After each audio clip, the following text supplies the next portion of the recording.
Good evening, my name is Katarzyna Nowicka and welcome to Poland Daily News. The candidates for President of Poland are just 1 week away from the first round of the presidential election. The candidates and their campaign staff are trying to reach every corner of the country to hold their campaign rallies.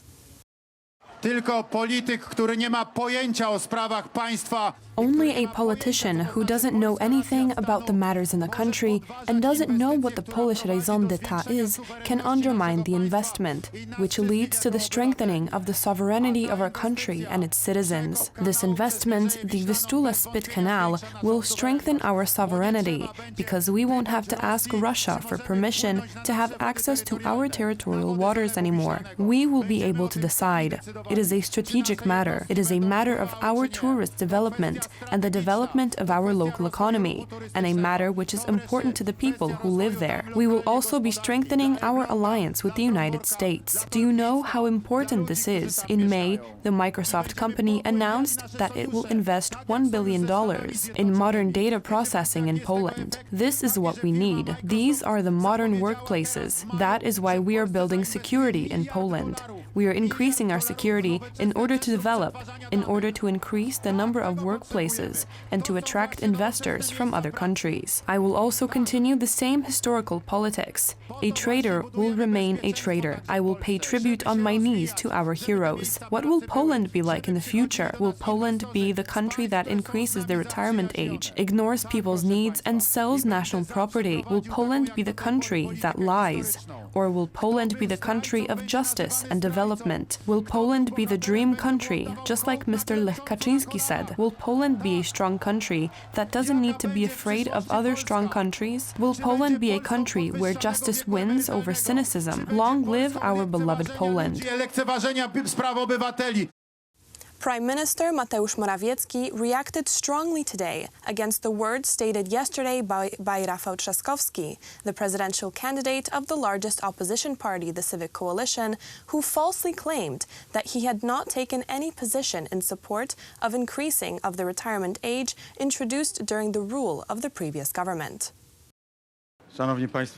Ladies and gentlemen, we know that the election campaign is governed by its own laws. However, I believe that there are moments where you have to say enough is enough. Enough lies, enough manipulation, enough distortion of facts. W 2012 roku rząd Platformy Obywatelskiej. In 2012, the Civic Platform government, the government of the party whose vice chairman is Rafał Trzaskowski, raised the retirement age in Poland for men by 2 years and for women by 7. He did this against the will of 80% of Poles. Donald Tusk's government did it despite the fact that earlier in the Civic Platform's election program, there was no mention of the intention to raise the retirement age. A word and a promise must be worth something in politics.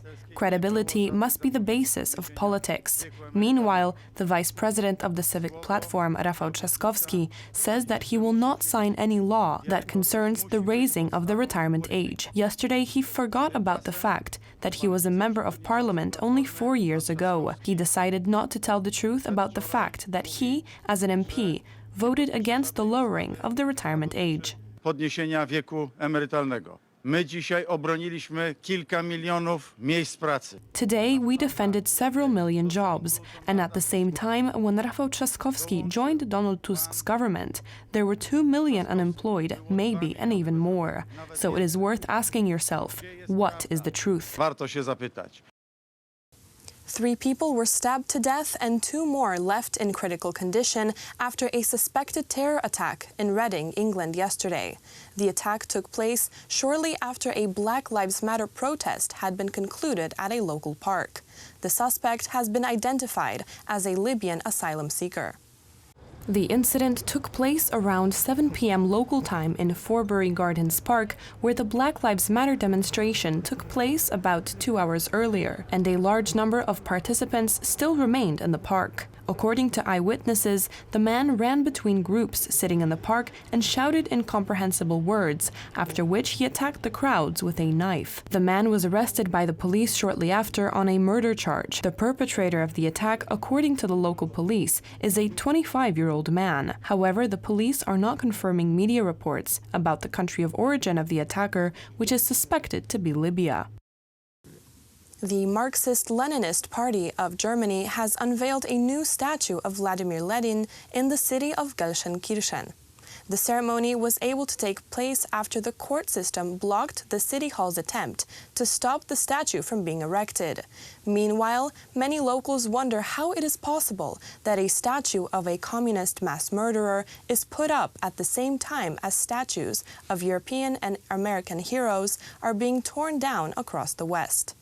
The French press agency reported that the chairman of the Marxist-Leninist Party of Germany, Gabi Festner, described the communist leader as a thinker ahead of his time, a man of global historical significance, a fighter for freedom and democracy. Previously, local authorities attempted to block the construction of the controversial monument. The argument raised by the officials was that Lenin would cover the historic bank building behind it. However, the court did not agree with the position of the authorities. The youth of the MLPD party is rebel, the activists of which actively support Antifa. We remain in Germany, where the city of Stuttgart was rocked by hours-long riots last night. The unrest broke out after police tried to conduct checks in the city center related to suspected drug dealing. Instead, a number of separate drug-dealing gangs turned on them, injuring several police officers. The incident was followed by hours of rioting, vandalizing, and looting by several hundred young men in the city center. During a press conference, the police revealed that 19 officers were injured after police intervened in a drug-related offense, which quickly escalated. Police said that passers-by joined in the rioting and became aggressive against the uniformed officers. Over the course of the evening, a total of 40 shops were vandalized, broadly speaking. Shop windows were damaged or destroyed. According to the most recent information, we count 9 shops as having been robbed to varying degrees. This all forms the basis of the ongoing investigation. 24 suspects were arrested after what turned into a night of rioting and looting on an unprecedented scale. Half of the arrested are German citizens, while the other half are foreign nationals. A total of 24 people have been taken into custody. Of those, 12 have a German citizenship and 12 have a non-German citizenship. A total of 19 police officers were injured, including one who was unable to continue working and has been declared unfit for duty. The deputy chief of police stressed, however, that the unrest should not be blamed on asylum seekers, as there might have been a few ethnic German culprits in the mob too. The culprits come from a host of different countries, from Bosnia, Portugal, Iran, Iraq, Croatia, Somalia, and Afghanistan. We cannot validate that this has to do with refugees, but what is of course clear is that of the Germans, 3 have an immigrant background, which is simply the truth of the situation. At the end of the day, this was a colorful mix from all over the world that got themselves involved yesterday.